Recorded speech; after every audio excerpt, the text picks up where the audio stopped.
안녕하세요. 오늘의 데일리 뉴스레터에 오신 것을 환영합니다. 1. 스위스 선언. 2. KF-21은 강함을 보여줍니다. 3. 압도적인 공포. 한번 진실을 알아봅시다. 대한민국의 KF-21이 국내에서만 쓰이는 내수용 전투기가 될 수 있다는 주장이 등장했습니다. 현대의 공군 전력은 대부분 하이, 미들, 로우급 기체를 믹스해서 사용하는데요. 한국에서는 국외 공중 작전을 수행하는 5세대 하이급 포지션의 F-35, 한반도 공중 작전을 수행하는 미들급의 KF-21, 남한 내 공중 작전을 수행하는 로우급의 FA-50을 계획하고 있습니다. 하지만 이건 어디까지나 한국의 입장이고, KF-21 정도면 일부 군사 강국을 제외하고는 충분히 하이급으로 운용 가능한 스펙입니다. 하지만 최근 스웨덴이 KF-21의 강력한 라이벌로 등장했습니다. 그리펜을 만든 전투기 명가 스웨덴 사부사가 KF-21이 개발 완료될 시기에 5세대 전투기를 출시하겠다며 큰 소리를 친 건데요. 이 때문에 순조롭게 개발되고 있는 KF-21이 한국군만 쓰는 집 지키기용 전투기가 될 수 있다는 우려가 늘고 있습니다. 엉터리로 전투기를 만들고 있는 티르키예나 인도와 달리 스웨덴 사부사는 명품 전투기 그리펜을 만들고 수출한 경험이 있어서 한국이 이길 수 없다는 것인데요. 실제로 한국의 T-50A 훈련기가 지난 미공군 훈련기 사업에서 보잉과 사부가 합작한 T-7A 레드호크에 패한 적도 있습니다. 게다가 스펙이 KF-21 보람의 블록 3과 가격과 성능이 비슷하거나 우수합니다. 스웨덴의 계획이 완성된다면 그리펜을 만든 전투기 명가라는 명성을 등에 업고 수출 경쟁에서 KF-21을 압도할 수 있을 것이란 주장이 있는데요. 기껏 상승세를 타고 한국 항공기 시장의 날벼락이 아닐 수 없습니다. 하지만 그렇게 걱정하실 필요는 없습니다. 사부가 만든다는 5세대기의 실체를 잘 따져보면 그리 겁낼 게 없기 때문입니다. 오히려 사부가 만든다는 5세대기 개발 동향을 살펴보면 KF-21이 FA-50의 뒤를 이어 수출 대박을 낼 수 있다는 게 군 전문가들의 의견인데요. 우선 결정적으로 사부의 5세대기는 실체가 없습니다. 또 미국의 게드, 영국과 일본이 개발 중인 템페스트, 독일과 프랑스의 피카즈 같은 6세대 하이급 전투기는 우리의 보라매와 시장이 겹치지 않습니다. 즉 전투기라고 똑같은 전투기가 아니고 모든 무기는 용도에 맞는 사용처가 있다는 뜻입니다. 그리고 5세대 이상의 미들급 전투기 개발 계획을 가지고 있는 나라 중 사업이 성공할 가망이 있는 나라는 사실상 대한민국이 유일합니다. 튀르키예, 인도 등이 나름 계획을 세우고 있으나 지난 전적을 따져보면 그다지 전망이 밝지 않으며 러시아가 개발한다던 체크메이트는 이번 전쟁으로 사업이 완전히 끝장났습니다. 따라서 사부가 만든다는 5세대 스텔스기만 제친다면 KF-21 보라매는 미래 전투기 시장에서 로우급 항공기 시장을 독점할 유일한 미들급 전투기가 되는 것입니다.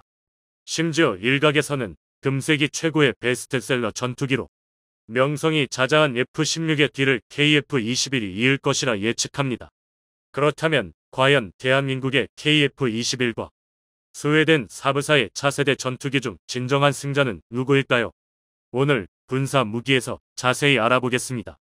최근 세계적인 국제 언론 포린 폴리시에 왜 스웨덴은 전투기를 팔지 못하는가? 라는 제목의 기사가 올라왔습니다.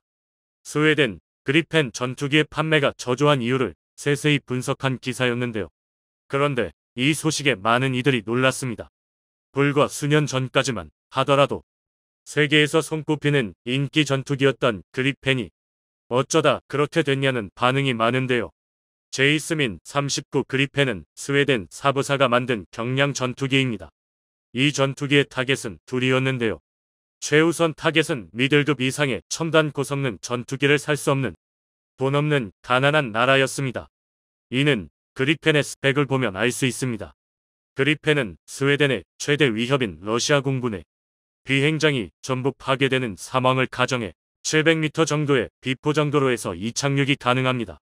또 1시간 내에 급유 및 장비 교체가 가능할 정도로 단순합니다. 이런 특성은 막대한 유지비가 드는 공항시설이나 복잡한 정비를 수행할 전문 인력을 구하기 어려운 후진국들에게 매우 매력적인 기체로 다가왔습니다. 그래서 그리펜은 날개 돋친 듯이 팔려나갔는데요. 이렇게 그리펜 수출이 활발해지자 고성능 전투기를 보조할 로우급 전투기를 찾는 국가들이 그리펜을 구입했습니다. 결국 가격 대비 훌륭한 운용 특성과 유지 보수에 집중한 개발 컨셉이 잘 먹혀든 것인데요. 결론적으로 그리펜은 한창 제작이 진행 중인 수량을 포함하면 무려 300대가 판매된 21세기 베스트셀러 전투기가 됐습니다. 그런데 최근 들어 실적이 그리 좋지 않습니다. 먼저 초창기에 양산된 제이스민 39 그리펜 C D형은 2사 레이더에 비해 떨어지는 기계식 레이더와 부식 항전, 낮은 무장 탑재량 등 시대에 뒤떨어진 성능 탓에 주문이 완전히 끊겼습니다. 대신 대한민국의 FA50 주문이 폭주했는데요. 지금 한창 선주문이 진행 중인 FA50 블록 22 2사 레이더, 대전자전 능력이 강화된 신형 항전, 개선된 공대공 무장과 연료 탱크로 개선돼 그리펜보다 부분적으로 우수하거나 맞먹는 성능임에도 가격이 반값이라는 사실이 알려졌기 때문입니다. 최대 고객인 우리 국군이 도입 수량을 떠받쳐주면서 규모의 경제로 단가를 낮춘 덕을 톡톡히 본 것인데요. 이에 대응해 스웨덴 사브는 2사 레이더와 신형 항전 등으로 대폭 개량된 그리펜 EF의 홍보를 강화했습니다. 심지어 사브사는 신형 그리펜 2가 KF-21에도 탑재되는 유럽 최첨단 중장거리 미사일 엠비더 미티어 시험 발사에 성공했다고 자랑하기도 했는데요. 하지만 그럼에도 불구하고 시장의 반응은 싸늘합니다. 그 이유는 비싸도 너무 비싸기 때문인데요. 싸고 우수한 성능으로 인기를 끌었던 그리펜 C D형과 달리 EF형은 비싼 단가와 살인적인 유지비가 문제가 되고 있습니다. 전투기 단가 중 상당수를 차지하는 레이더, 함전, 엔진을 전부 외산으로 쓰다 보니 단가가 폭등한 것인데요.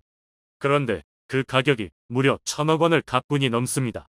최악으로 가정할 경우 미들급인 프랑스 다소사의 라팔이나 비싼 가격과 유지비로 악명이 자자한 유로파이터와 맞먹는 수준입니다.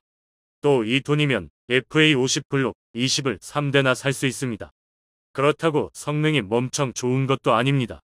그리펜 2에 달리는 ES-05 레이븐 레이더는 이탈리아 레오나르도사가 판매하는 2사 레미더인데요. 그런데 이 레이더의 소자는 대한민국에서는 부식 기술로 취급되는 갈륨 귀소 가해제입니다. FA50 블록 20매 탑재될 국산 7호 갈륨 가인 2사 레이더에 비해 한 끗발 떨어진다는 것이죠. 그래서 사브는 이 격차를 메우기 위해 지난 2020년 4월 28일 고리펜에 탑재할 신형 7호 갈륨 2사 레이더를 그리펜 D형에 탑재했습니다. 하지만 이런 노력에도 불구하고 수출 전망은 더 나빠지고 있는데요. 사실 사브의 계획은 거참하지만 개발을 위해 필요한 기술 중 상당수가 외산이라 개발비가 높습니다. 당연히 생산 단가 역시 비싸고 개량을 할 때 필요한 비용도 상당합니다. 한마디로 사는 놈이 호구가 되는 것인데요. 이렇게 되면 규모의 경제가 성립이 안 되고 가성비가 낮아져 고객이 줄면서 생산량이 줄어들고 생산량이 줄어들면 부품 단가가 급상승해 가격이 폭등하는 막순환에 빠지게 됩니다. 이렇게 그리펜 전투기의 수출 전망이 암울해지자 갑자기 이제 막 시제 비행에 성공한 KF-21 보라매로 전 세계 군 전문가들의 눈길이 쏠리고 있습니다. 그 이유는 미래의 로우 미들급 전투기 시장에서 사실상 유일한 선택지가 KF-21 보라매 뿐이기 때문인데요. 2022년 현재 로우급 전투기의 최강자는 FA-50입니다. 하지만 미들급으로만 올라가도 한국은 명함조차 내밀 수 없습니다. 미국 로키드 마틴의 F-16과 프랑스 다소의 라팔 전투기가 세계 시장을 장악하고 있기 때문인데요. 특히 F-16의 경우 최신 개량형 F-16V가 불티나게 팔려서 10년치 주문이 밀려있을 정도입니다. 사실상 전 세계 공군의 미들급 전투기를 F-16이 독식했다고 해도 과언이 아닌데요. 이에 반해 우리가 만든 첫 국산 전투기 KF-21 보라매는 이제 막 비행시험을 시작한 신생마에 불과합니다. 당연히 비교를 하는 게 불가능한데요. 그런데 2030년대로 넘어가면 이야기가 달라집니다. F-16V의 생산이 마무리될 2030년대가 되면 다소의 라팔이나 F-16은 설계 수명의 한계를 맞습니다. 구체적으로 F-16은 1974년 1월 20일 개발돼 생산됐고 라팔은 1986년 7월 4일 초도기가 비행했는데요. 달리 말해 이사 레이더, 스텔스기, 아르스트나 5세대 단거리 미사일 같은 첨단 기술은 아예 상상도 못할 옛날에 설계가 이루어졌다는 뜻입니다. 즉 태생적으로 기본 골격이 너무 구식이라 아무리 개량해도 미래 전장에서 요구하는 각종 능력에 맞출 수 없다는 분석이 세계 군 전문가들의 평인데요. 그런데 대체할 항공기가 마땅치 않습니다. 미국, 영국, 프랑스 같은 중요 항공 강국들이 F-22와 F-35를 뛰어넘는 첨단 6세대 전투기 개발에 모든 역량을 집중하면서 F-16의 뒤를 이을 미들급 전투기 개발을 추진하지 않았기 때문입니다. 물론 그렇다고 미들급 전투기를 만드는 나라가 없는 것은 아닙니다. 러시아는 저가형 5세대 스텔스기 체크메이트 개발을 선언했고 튀르키예는 국산 전폭기 TFX의 개발을 한참 추진 중입니다. 또 인도 역시 테자스 전투기의 뒤를 이어 5세대급 전투기 개발에 매진하고 있습니다. 하지만 모두 다 엉터리입니다. 그리고 이 사업들 모두 엉망진창입니다. 우선 러시아의 체크메이트는 우크라이나 전쟁으로 인해 사업이 무기한 면기됐고 튀르키예의 TFX는 엔진조차 구하지 못해 무왕좌왕 중이며 인도는 그냥 답이 없습니다. 그나마 현실적이라 여겨졌던 대안은 스웨덴 사부가 개발한 그리펜이 F였지만 이마저도 가격 폭등으로 비싸기만 한 매물 단지가 됐는데요. 그런데 이런 상황에서 갑자기 개량 가능성이 무궁무진한 KF-21이 등장한 것입니다. 시제기 기준 4.5세대 최고 성능, 블록 3 기준 5세대 스텔스기인 미들급 전투기가 세상에 첫 선을 보인 것입니다. 세상에 첫 선을 보인 것입니다. 그동안 단 한 번도 고성능 전폭기를 만든 경험이 없던 한국에서 세상이 놀랄만한 전투기를 갑자기 등장시킨 것입니다. 이 소식으로 인해 미래에 사용할 주력기를 고민하던 후진국과 나름 힘 좀 쓰지만 항공기술은 없어 쓸만한 미들급 전투기를 찾던 지역 강국들이 KF-21 보라매에 주목하기 시작했습니다. 지금까지 알려진 1,000억 원 미만의 저렴한 가격과 4.5세대 최상급의 성능, 5세대 스텔스기 개량 가능이라는 조건만 보면 KF-21 보라매보다 나은 전투기가 없습니다. 만약 이 분석대로 KF-21이 전 세계 미들급 전투기 시장을 독점할 경우 F-16의 3,000대 수출은 따를 수 없을지라도 적어도 그에 준하는 수출 실적을 쌓을 수 있을 것이라며 관련 전문가들은 예견합니다. 하지만 모두가 KF-21 보라매만 보고 있는 것은 아닙니다. 그리펜 사업이 죽을 쓰던 스웨덴에서는 오히려 5세대 단발 스텔스기 개발 계획이 발표됐습니다. 러시아 체크메이트와 비슷한 로우 미들급 성능을 가진 5세대 단발기를 개발 중인데요. 같은 포지션으로 대박을 냈던 그리펜의 뒤를 따라 틈새 시장을 노리겠다는 것입니다. 계획대로라면 KF-21 보라매가 독차지할 수 있는 미들급 시장을 상당히 잠식할 것으로 보이는데요. 하지만 사부가 이번에 5세대 스텔스기 개발을 발표한 것은 독자 개발이 가능하다는 자신감 때문이 아닙니다. 영국과 이탈리아가 개발하던 6세대 하이급 전투기 템페스트의 개발에 스웨덴보다 돈도 많고 기술도 좋은 일본이 끼어들면서 찬밥이 된 스웨덴이 어쩔 수 없이 개발을 추진하는 것에 가까운데요. 그 증거로 사부사는 이미 개발에 실패했습니다. 2013년부터 5세대 스텔스기 FS-2020을 개발해 2020년에 시제기를 낼 계획이었는데요. 그러나 여러 외산을 겪고 조립품처럼 전투기를 만들던 사부의 개발 역량으로는 도저히 개발이 불가능해져서 결국 사업이 무너졌습니다. 게다가 보잉과 합작해 대한민국과 록히드 마틴의 합작 툴린기 T-50A를 꺾었던 T-7A 레드호크의 개발마저 지면되며 이런 상황이라면 아무리 오래된 전투기 명가라 할지라도 사부사의 5세대기가 제대로 개발될 것 같지는 않습니다. 그런데 이런 상황에도 사부사의 C-0는 남 탓을 하고 있습니다. 지난 8월 29일 세계적인 군사 언론지 제인스에서 그리펜 판매 부진에 실망한 사부 CEO라는 제목의 기사가 올라왔습니다. 해당 기사에 따르면 사부 C-0는 그리펜의 수출이 부진한 것은 그리펜의 성능이나 가격이 문제가 아니라 국제정치에서 가장 강한 힘을 가진 미국이 외교적 영향력으로 F-16 판매를 강요했기 때문이라는 주장을 펼쳤는데요. 같은 시기 우리 FA-50이 꾸준한 개량과 단가 억제로 초대박을 내고 KF-21의 본격적인 시험 비행이 이뤄졌다는 것을 생각하면 이런 주장은 실력이 없는 나라들의 푸념에 불과한데요. 자국의 전투기를 대하는 개발사의 마인드에서부터 이미 승패는 결정 난 것 같습니다. 한국 정부가 또 하나의 독자 기술 개발 성공을 눈앞에 두면서 한국 방산의 위험을 드러냈는데요. 그동안 쌓인 방산 노하우가 빛을 발했다고 합니다.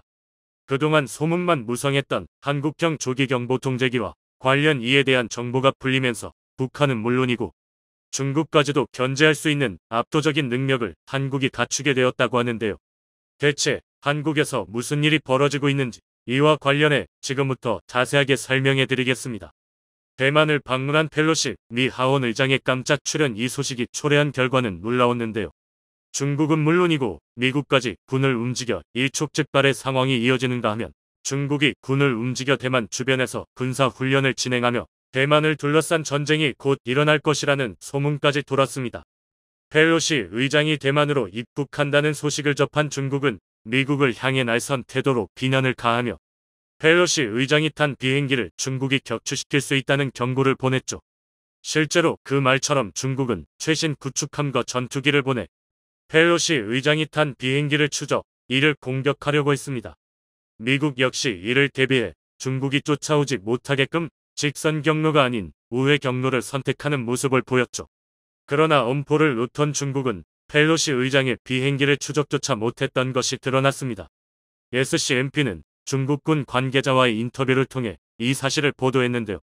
중국 인민해방군 PLA는 말레이시아에서 대만으로 이동하기 위해 탑승한 미 공군 소속 보잉 C-40C 추적을 위해 제-16D 전자전 전투기 055급 구축함을 투입했습니다. 중국이 자랑하는 첨단 무기들을 전면에 배치한 것이죠. 제-16D 전자전 무기는 미국과 맞상대가 가능하다는 평가를 들었던 기종이고 055급 구축함에 탑재된 레이더는 가장 최신형 레이더를 탑재한 기종으로 미국 역시 중국의 전자전 능력을 가늠할 수 없었기에 긴장을 늦추지 못했습니다. 미국 역시 항공모함과 전자전 장비를 동원해 중국에서 준비한 추적 장비를 못쓰게 만들었다고 합니다. 그러나 중국도 만만치 않은 준비를 했기에 상당한 전자전이 상호간 이뤄질 것이라고 판단했죠. 그러나 막상 전자전이 시작되자 중국이 자랑하는 레이더는 아무런 기능을 하지 못했다고 합니다. 미국이 준비한 전파 방해에 속절없이 장비가 망가졌다고 하죠. 중국과 미국 사이에 전례 없는 정찰 및 정보전이라고 평가한 공군 분야 군사 전문가 호미한밍은 이번 펠로시 의장 추적에서 중국은 솔직히 완패라는 이야기를 남기며 중국 측 전력이 미국에 모자라다는 평가를 남겼습니다. 중국 싱크탱크인 남중국해 전략 태세 감지 계획은 이번 펠로시 의장 방문을 통해 미국이 보유한 E-3 공중 조기 경보기의 위력을 여실히 체감할 수 있었다고 바라보며 조기 경보기의 중요성을 강조했다고 합니다. 사실 중국도 KJ-2000이라는 조기 경보 통제기를 보냈다고 하는데요. 그러나 완벽하게 미국의 E-3 센트리 조기 경보 통제기에 당한 것이죠. 우크라이나 러시아 전쟁에서도 활약하는 조기 경보 통제기는 전쟁의 승패마저도 결정지을 수 있는 강력한 무기로 떠오르며 향후 국가 간 분쟁에 있어서도 중요한 자원입니다. 한국 역시 미국 보잉사에서 개발한 E-737 기종을 운영하며 정보전에서 밀리지 않는 모습을 보이고 있습니다. 특히 북한의 준동과 중국의 잦은 침범을 대비하기 위해 최근 조기 경보기를 추가 구입하기로 확정하면서 전력 강화에 나섰는데요. 그런데 한국에서 조기 경보기와 관련해 놀라운 소식을 전했습니다. 바로 한국형 조기 경보기 도입에 나서며 독자적인 기술을 적용한 조기 경보기 개발에 나섰다는 이야기죠. KF-21을 비롯해 FA-50 등 한국 방산에 있어 독자 개발이 잇따르는 가운데 한국에서도 독자 개발을 충분히 할 수 있다고 내부 판단이 들면서 해외 기업에서 제공하는 조기 경보기가 아닌 한국의 조기 경보기를 만들기로 한 것이죠.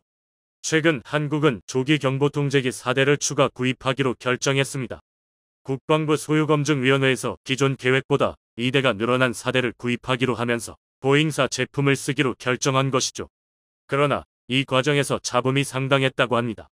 특히나 문제가 됐던 부분은 바로 가격이었죠. 지나치게 비싼 가격이 부담이 된 것입니다.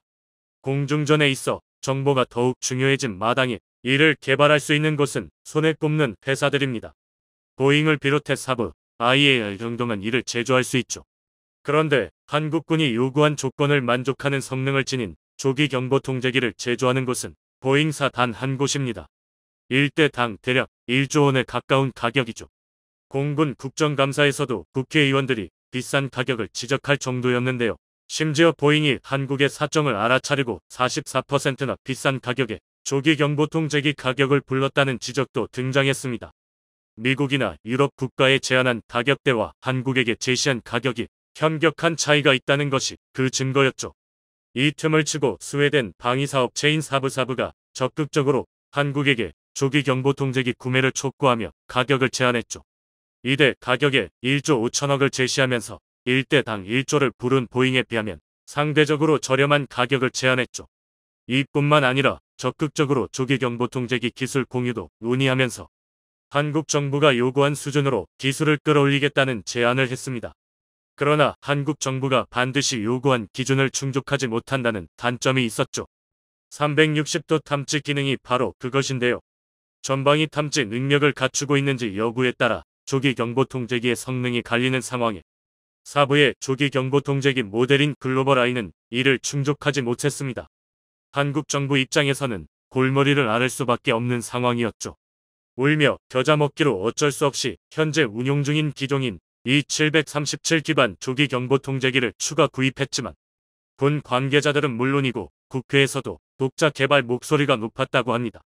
결국 군에서 한국형 조기 경보 통제기 도입을 결정했다고 합니다. 향후 상시 운용 가능한 통제기의 필요성이 점점 늘어날 전망이기에 한국이 온전히 통제할 수 있는 기술이 반드시 필요했던 상황. 적기라고 할 수 있는 시점에 한국 정부는 개발에 열의를 보였죠. 조기 경보 통제기를 완성하는 데 필요한 요소로 정보전에 사용할 첨단 장비, 성능 좋은 레이더. 조기 경보 통제기를 완성하는 데 필요한 요소로 정보전에 사용할 첨단 장비, 성능 좋은 레이더. 그리고 이를 운용할 수 있는 플랫폼인 항공기를 꼽습니다. 한국은 이중 장비와 레이더 면에서 독자 개발에 성공했죠. LIG 넥스원이 추진하고 있는 백두체계 능력 보강 2차 사업은 조기 경보 통제기에서 중요한 첨단 장비를 지원해줄 수 있습니다. 올해 4월 LIG 넥스원은 한국항공우주산업카이와 백두정찰기에 탑재될 임무장비, 데이터 링크 등 핵심 시스템 개발에 진척을 보였다고 말하며 전자전 능력에 있어 한국 역시 다른 국가에 밀리지 않는다는 것을 드러냈죠. 성능 좋은 레이더는 KF-21을 개발하면서 완성했습니다. 바로 다기능 위상 배열 레이더 이사가 그것이죠. KF-21에 성공적으로 탑재했고 기술 시연에서도 완벽한 성능을 보였던 만큼 조기 경보 통제기에도 무리 없이 탑재가 가능한데요. 장비와 레이더를 갖추고 오래 운행해도 무리가 없는 비행기 플랫폼을 확보하는 것이 가장 큰 과제였죠. 그런데 뜻하지 않게 플랫폼 문제를 해결할 수 있는 길이 열리면서 조기 경보 통제기 개발에 진척을 보인 것입니다. 유럽 최대 항공기 제조사인 에어버스는 최근 카타르 항공과 계약을 통해 생산한 A350 계약을 취소했습니다. 소위 말하는 페인트 논쟁 때문에 결국 계약 취소까지 간 것인데요. 낡은 항공기를 교체하고 신항공기를 도입하면서 코로나 시기 이후 서서히 늘어나는 여행 인구를 감당하기 위해 카타르 항공은 에어버스사의 A350 항공기를 주문했습니다. 총 74대를 주문한 카타르 항공은 A350의 주요 고객이었죠. 그런데 카타르 항공에서 A350에 도색 문제를 걸고 넘어지면서 이에 대해 배상을 요구한 것입니다. 군데군데 페인트가 벗겨진 부분이 문제라고 지적한 것이죠. 카타르 항공에서 주장하는 것은 페인트 도색이 벗겨진 것과 그 벗겨진 부분을 중심으로 결함이 발생한 것이 문제라고 말한 것이죠. 그러나 이 문제에 에어버스는 아무런 결함이 없다고 주장한 것입니다. 카타르의 주장을 정면 반박한 것이죠. 유럽 항공안전청에서도 이 문제에 나서며 조사에 들어갔는데요. 조사 결과 카타르 항공이 주장한 것과 달리 비행기에 문제가 있는 것은 아니며 외관상의 문제만 있을 뿐이라는 결론에 도달하며 에어버스 편을 들었습니다. 당연히 카타르 항공은 이를 받아들일 수 없다고 말하며 기나긴 싸움을 시작했고 결국 다수의 항공기를 예약한 카타르는 계약 취소를 선언한 것입니다. 에어버스는 카타르의 수주 물량을 맞추기 위해 제작에 들어갔으나 갑작스러운 취소로 인해 제조된 A350은 재고가 된 것입니다. 멀쩡한 A350을 재고로 두는 것은 회사의 손해이기에 이를 어떻게 해서든 처리해야 하는 상황.